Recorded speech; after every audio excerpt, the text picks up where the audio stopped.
Já tá. E aí eu vou projetar aí agora para vocês.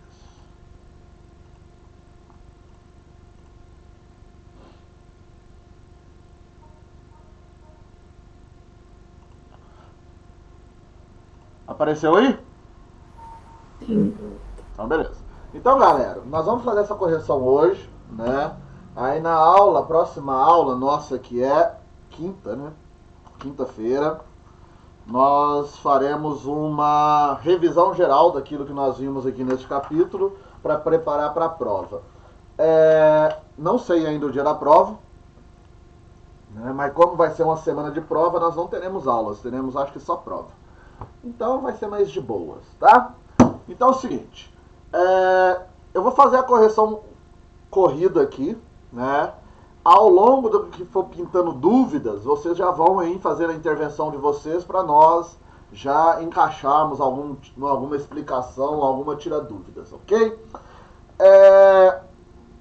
Então, o estudo dirigido ele corresponde à matéria sobre o antigo regime, né? Fala sobre a concepção absolutista e mercantilismo, mas também fala, né, sobre a questão da construção da sociedade do antigo regime também, né? Essas questões todas abertas, né? E algumas até de vestibular, como essa linda aqui da UFMG. Oh, eu amo a UFMG, oh, saudade da UFMG. Bons tempos, bons tempos. Bons tempos que eu tomava café na Fafiche. Então vamos lá. Primeira pergunta. Indique três características de natureza político-social da sociedade do antigo regime. Três características nesse sentido são fáceis, né? Primeiro, concentração de poderes. Concentração de poderes nas mãos do rei, né? Intervenção do Estado na economia e uma sociedade dividida em estamentos. Alguém colocou isto ou colocou diferente?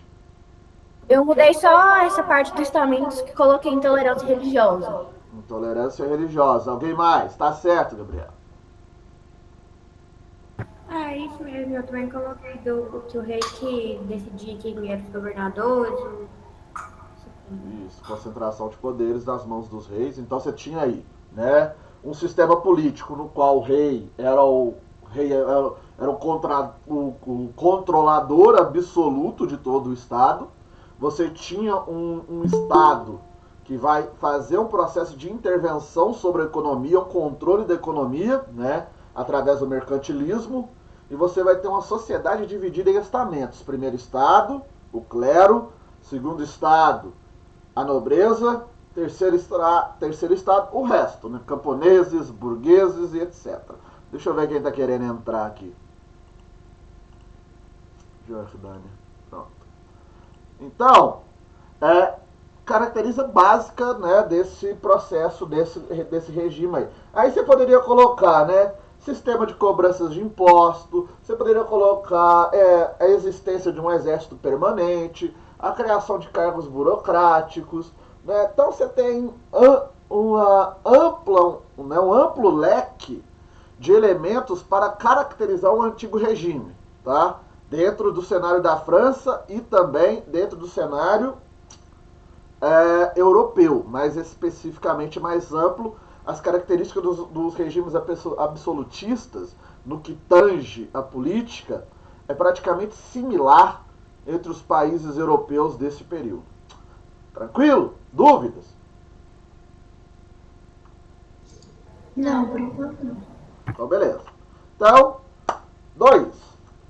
Explique, usando suas palavras, como se caracterizava a sociedade do antigo regime. Assim como é das suas palavras, eu preciso ouvir alguém. Vamos lá. Eu coloquei poder total na mão do rei, catolicismo como única religião aceita, as classes sociais eram instrumentais e a intervenção do Estado na economia. Mas aí é para você dar características às 3 divisões da sociedade, não é não? Isso, nessa questão aí você tem que colocar as 3 divisões.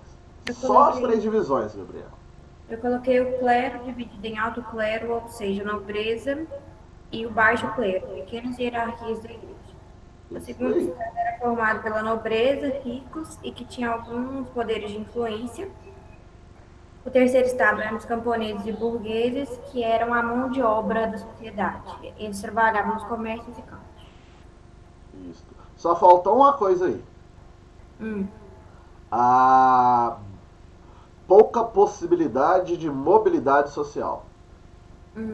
Já que a mudança de grupos, né? Você só podia ter mudança da onde? Da nobreza para o clero. Né? Só isso. Só faltou isso, sua resposta está certinha. Tá? Então você tem que colocar aí em uma pouca ou baixa possibilidade de mobilidade social dentro dos grupos sociais. Só isso que faltou aí. Correta a resposta. Tá? Então, né, seria isso. Né? Quando eu falo, então, Gabriela, quando eu falo nesse sentido só sociedade, porque qual que é a diferença da questão 1 para a questão 2? A questão 2 pede características de natureza político-social. Então eu poderia falar da concentração dos reis, poderia falar da intervenção do Estado, etc. Agora não, aqui eu quero, tá vendo? Eu quero caracterizar a sociedade em si. Então, se eu quero caracterizar a sociedade, eu tenho que dizer que a sociedade do antigo regime era composta por 3 estamentos, né, que formavam o primeiro estado, membros do clero, o segundo estado, membros da nobreza, e o terceiro estado, membros dos grupos camponeses, burgueses e etc.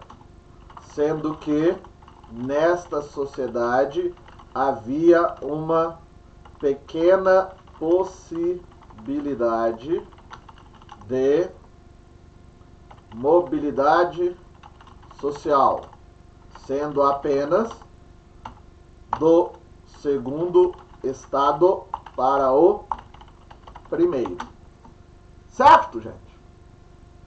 Então é isso, né? A sociedade do antigo regime era composta de 3 estamentos que formavam o primeiro estado, membros do clero, o segundo estado, membros da nobreza, e o terceiro estado, membros dos grupos camponeses, burgueses e etc. Sendo que nessa sociedade havia uma pequena possibilidade de mobilidade social, sendo apenas do segundo estado para o primeiro. Dúvidas nessa questão? Não. Então, bora para 3. Quando sucumbe o monarca, a majestade real não morre só, mas com vórtice arrasta consigo tudo quanto o rodeia. Basta que o rei suspire para que todo o reino gema. Hamlet, 1613. Essas palavras pronunciadas por Rosencrantz, personagem da drama teatral de William Shakespeare, alude qual sujeito da estrutura social do antigo regime? Muito fácil, né, gente? O rei, centralizador do poder, fazendo uso do poder absoluto. Então esse trecho aí da obra Hamlet diz respeito ao rei, o monarca, né? A majestade real, né? O monarca, a majestade real. Tá? Bem simples. Essa aí, quem errou esta merece não fazer a prova. Alguém errou? Essa daí não, né? Não. Então tá bom. Então vamos para a 4. Isso aqui é uma questão da FUVEST, tá? Só que eu adaptei ela porque na questão da FUVEST tinha A, B e C. Aí eu só coloquei para facilitar a vida de você. Deixa o restante da questão para a prova. Os séculos 16 e 17 marcaram a afirmação do absolutismo político na Europa, embora com particularidades em cada reino. 2 exemplos de reis absolutistas são Filipe II, cujos domínios eram tão vastos que se dizia que neles o sol nunca se punha, e Luís XIV, conhecido como o Rei Sol. Indique 2 medidas estabelecidas pelo poder real que tenha auxiliado a afirmação do absolutismo político e 2 fatores que funcionaram como resistência ao processo de centralização.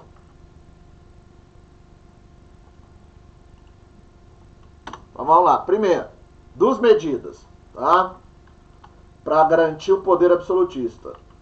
Tá bom? Então, você pensar assim, quando se fala em medidas para garantia do absolutismo político, podemos destacar, entre outros, tá? Vou colocar 2 aqui. Formação de um exército nacional e centralização de poderes. Controle máximo do monarca. Então, você tem esses 2 pontos. Então, essas aqui seriam medidas. No que diz respeito à resistência, citamos as revoltas camponesas e as revoluções burguesas. Mais especificamente, as revoluções inglesas e francesas. O que vocês colocaram nessa resposta? Eu coloquei aliança burguesia na formação e criação de um exército nacional. E na questão de resistência eu coloquei iluminismo e a abolição da escravidão, que levou às revoltas. Eu coloquei, não sei se tá certo não, mas eu coloquei negócio daquele cardeal lá, Richelieu, sei lá. Cardeal Richelieu, pode ser. Certo, né? Então tá bom. No que diz respeito à França, né? Mais especificamente, mas pode ser, Chico. Alguém mais? Eu coloquei esse negócio da Chica mesmo e a unificação da moeda também na região toda, né? Também, né? A unificação monetária, né? Até porque o rei precisava ter um controle econômico. Exatamente. Deixa eu ver quem tá querendo entrar aqui às 7h20. Pedro Chaves. O povo que acorda cedo. Ok. Então tá bom. Então vamos lá. 5. Aponte 2 características do absolutismo monárquico e cite 2 características dos governos democráticos atuais que diferem do absolutismo. Essa eu quero ouvir vocês. Eu coloquei poder total na mão dos reis, ou seja, eles podiam criar leis sem aprovação do povo. E o poder era hereditário. Na democracia, o povo escolhe o líder e as propostas dele são votadas. Votadas. Por quem? Quero ver. Vai. Pela Câmara. Pelo Congresso. No caso da República, Congresso. No caso de monarquia, Parlamento. Certinho. Quem mais?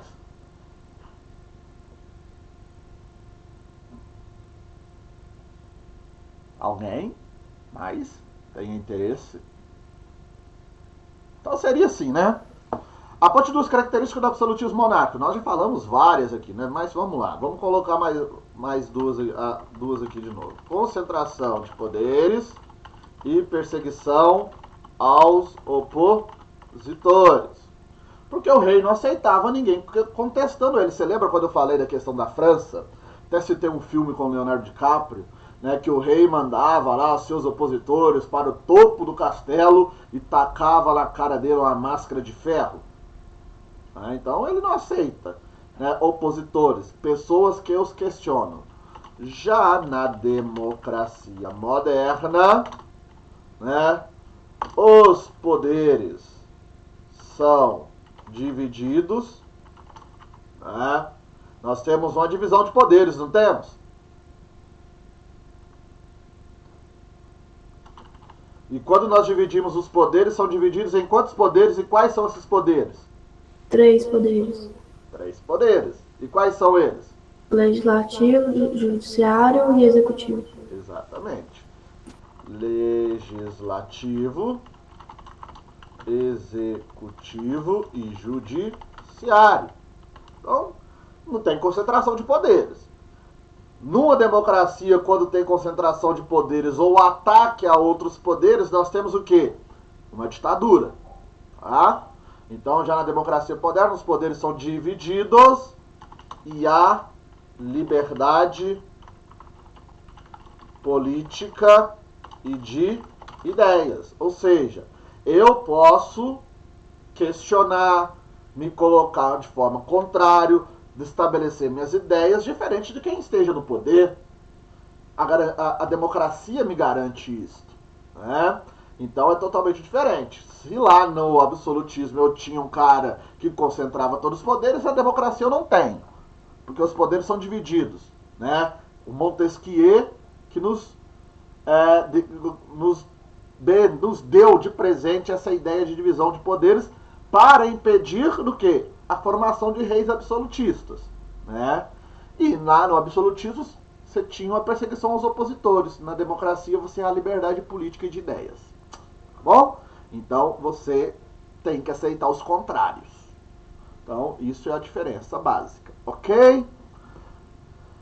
Na aula de filosofia nós vamos falar um pouquinho sobre essa questão de ideias contrárias, tá? Estabeleça ligações entre a crise do século XIV e a formação do regime absolutista na Europa. Simples também, né? Essa aí, eu Fiquei na dúvida também. Oi? Vamos de cada vez, vamos lá. Quem vai falar? Vou deixar. Deixa eu... Não, eu só ia falar que eu tinha ficado na dúvida. Essa daí eu não sabia. Ah, tá. Quem mais? Fala, Gabriela. Eu falei que eu fiquei com dúvida nessa questão. Ah, então tá. Então vamos lá. Não tá certo não, mas eu coloquei que, tipo assim, fez referência de como que era o absolutismo. O rei manda e o resto obedece. Não. Não, só essa daí é a questão 6 que nós estamos falando. Ah, tá, fez. É a 6.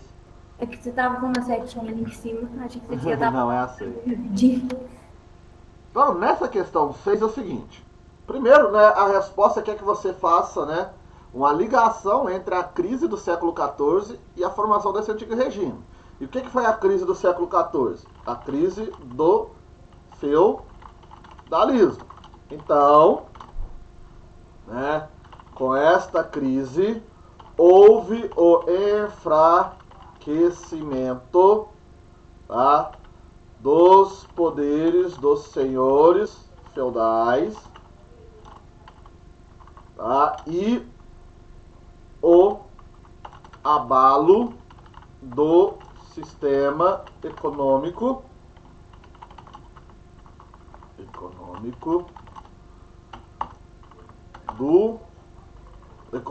feudal. Então é o primeiro ponto. Então é com a crise lá do século XIV, peste negra, que estranho tudo lá, né?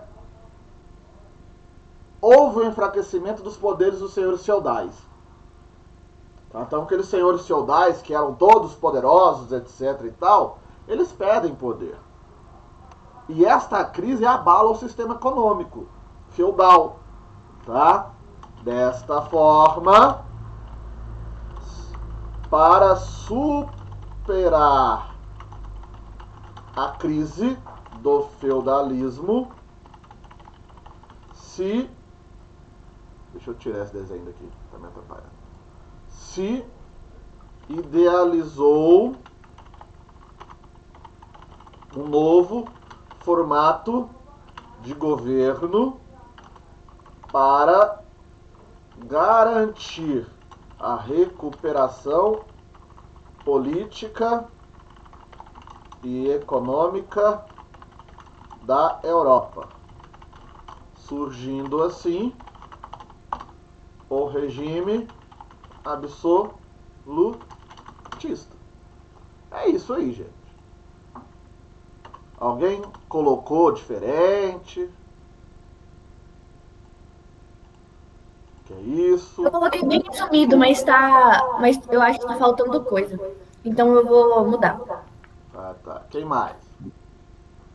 Então é isso. Vocês têm que lembrar que durante a crise do século XIV, ela acaba com o feudalismo. Acaba literalmente com o regime feudal. E o regime feudal, assim que ele é eliminado, isso quer dizer que eu estou eliminando os poderes dos senhores feudais e o sistema econômico feudal da época. Então os europeus, a partir do século XIV, né, vão buscar um novo formato de governo para garantir essa recuperação, a recuperação econômica e política da Europa. E esse sistema de governo moldado pelos europeus tinha como principal foco a concentração de poderes, a busca por um governo, por um sistema político que centralize todos os poderes.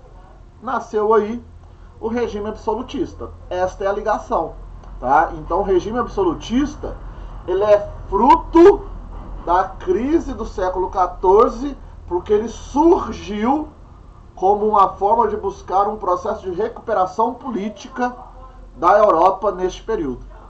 Tranquilo? Tranquilo. Então, beleza. Cadê a Júlia Rachid? Já tá silenciosa ultimamente, não fala nada. Tá viva aí, Júlia? Então vamos para a questão 7. Eu mando, logo oprimo. Eles mandam, logo reprimo. Sou reprimido, logo desisto.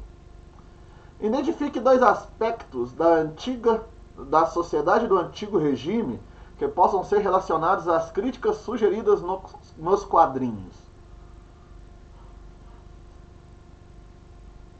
Hein? Uai, eu coloquei que a tirinha faz referência em dizer que tudo que o rei diz é acatado. Sim. Tá certo? Certinho. Ah, então tá bom. Ou seja, tipo isso, né? A tirinha acima detalha o controle político exercido pelo monarca em relação aos seus súditos, onde o rei, quem falou aí, o rei manda e o povo obedece? Alguém falou isso aí. O que é? O rei manda e o povo obedece? Eu falei, Clara. Então é isso aí mesmo, ó. O rei manda Querendo ou não querendo. e o povo obedece, né? E se houver questionamentos, há repressão. Simples. Não questione o rei, né? Se você questionar o rei, você poderá sofrer com a repressão, com a perseguição, com castigos, né? Na época eu não usava muito o termo repressão, não, eu usava castigos, punições, né? Então é isso, né? Nós vivemos uma realidade muito similar a esta, né? De não termos no nosso país a aceitação de questionamentos e posições contrárias. Isso aconteceu 2 vezes no nosso país, né? Entre 1937 2 vezes não, né? Aconteceu mais vezes. Aconteceu 3 vezes, né? Para falar mais especificamente. Na verdade, o Brasil é complicado explicar nesse sentido. Tem um livro que fala que o Brasil é um país autoritário na sua essência. Deixa eu ver se é aqui, ó. Este, sobre o autoritarismo brasileiro. Esse livro aqui ele fala que o Brasil ele nasceu para ser um país autoritário. Esse livro é de uma historiadora chamada Lilia Schwartz. Tá? Mas é isto, né? Quando eu não tenho liberdade, eu tenho repressão, eu tenho controle de poder. No absolutismo era isso. No Brasil, em momentos mais recentes, nós tivemos essas posições autoritárias. Entre 1937 a 1945, com Getúlio Vargas, né? A era ali, o Estado Novo. Vocês devem ter estudado isso com a Rosalie ano passado. Lembram? Do Getúlio Vargas? Sim. Então, o Estado Novo de Vargas foi uma ditadura, né? E você teve, né, de 1964 a 1985, um negocinho que nós chamamos de ditadura militar. Também, né? Vocês estudaram ano passado também com a Rosalie isso aí. Então, foram 2 períodos bem recentes da história do Brasil, onde que se caracterizou sobre a égide do autoritarismo, da não aceitação de posições contrárias, né, e etc. Mas se for analisar o processo histórico do nosso país, desde a colônia, né? O que fizeram? Amanhã nós temos um feriado, não temos? Feriado amanhã de quem mesmo? Tiradentes. Então, o Tiradentes foi morto porque questionou a coroa portuguesa no período colonial. Né? O Tiradentes foi morto porque defendia a independência de Minas Gerais. O Tiradentes foi morto porque não aceitava cobranças de impostos, né, dos portugueses na região das Minas. O Tiradentes foi morto porque defendia uma república em plena colônia absolutista portuguesa. Né? Então, o cara, né, foi morto por isso. Ele também foi morto porque ele era bucudo demais, tá? Era um cara que gostava de ir para os bares da vida lá em Vila Rica, ó, meter a cara na cachaça e sair falando sobre o plano dos Inconfidentes. E morreu porque era o mais pobre também, dos Inconfidentes. Me diga outro Inconfidente que foi morto, esquartejado e que teve seus restos mortais colocados em praça pública. Nenhum. Só o Tiradentes. Porque dos Inconfidentes era o mais popular e o mais pobre. Não era pobre, mas era o pobre da turma. Então, é uma questão do autoritarismo que vem desde a nossa herança colonial aí. Né? Teve um outro também, mineiro, que eu gosto, é interessante falar, é o Filipe dos Santos, também antes do Tiradentes. E é pouco falado, né? O Tiradentes ficou mais famoso, até porque, né, quando o Brasil se tornou uma república, os militares da república criaram o personagem Tiradentes aí para ser o herói nacional. Mas teve Filipe dos Santos antes. Sabe como que eles mataram o Filipe dos Santos, gente? Os portugueses? Pegaram o Filipe dos Santos, amarraram os membros deles em parte de cavalos, em cavalos, e posicionaram os cavalos em locais diferentes, em posições diferentes. Os cavalos saíram e arrebentaram o corpo deles. Tipo isso. Ô Bruno, a Chica me falou que você me chamou, eu tava no banheiro. Desculpa por não ter te avisado. Então tá bom, Ju. Então vamos lá. Então, questão 8. É praticamente impossível treinar todos os súditos de um Estado nas artes da guerra e ao mesmo tempo mantê-los obedientes às leis e aos magistrados. Jean Bodin, teórico absolutista de 1578. Sobre o Jean Bodin, explique como se fundamentava a teoria defendida pelo pensador para justificar a existência do absolutismo. Alguém fez? Eu coloquei assim. Eu pesquisei. Pode falar, Chico.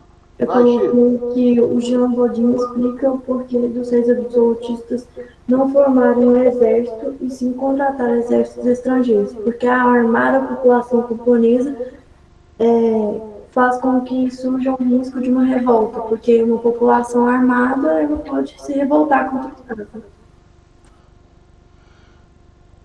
Tá certo, Chico. Ele tinha essa ideia realmente, só que na questão ele quer a teoria absolutista dele. Aqui, ó. Sobre o Jean Bodin, explique como se fundamentava a teoria defendida pelo pensador para justificar o absolutismo. Neste ponto é o seguinte, tá? Jean Bodin, pensador francês, defendia a teoria da origem divina a origem divina do poder, tá? Para ele, então, o absolutismo era uma dádiva e o rei um ser supremo com características divinas, o que faz com que o povo, súditos, devam obediência ao monarca, tá?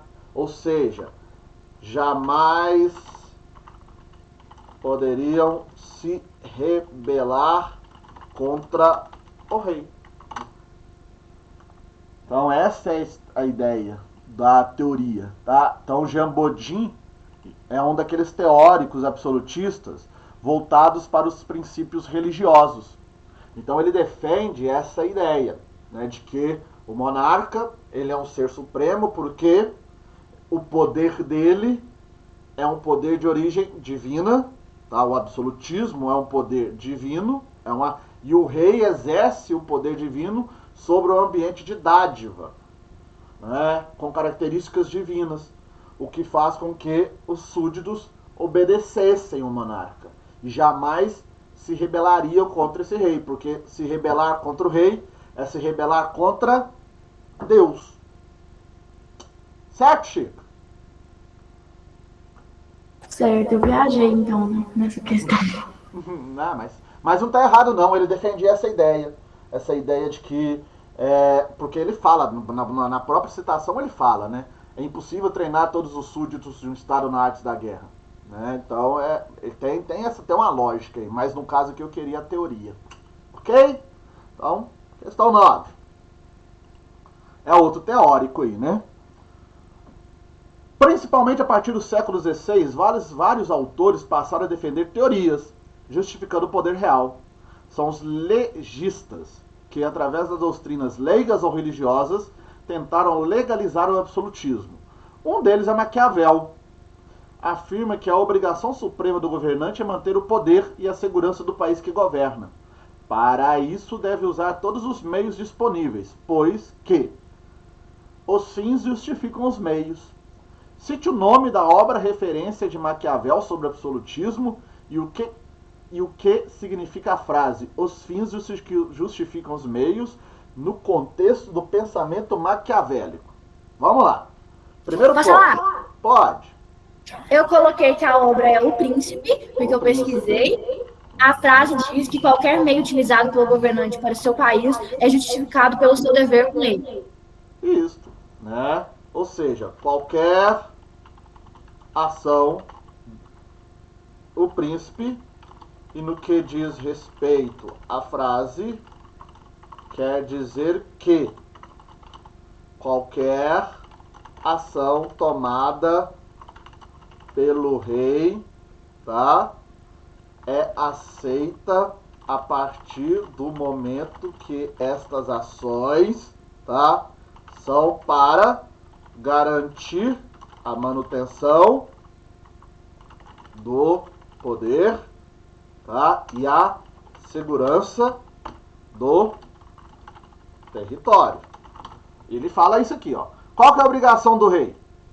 A obrigação suprema do governante é manter o poder e a segurança do país, certo? Para isso ele pode tomar qualquer ações. Por isso que ele diz, os fins justificam os meios.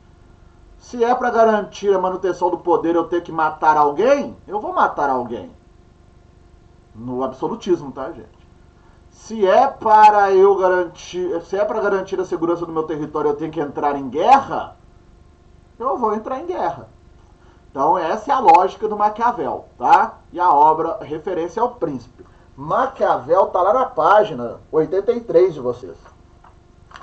A página 83 fala só sobre o Maquiavel do livro, tá?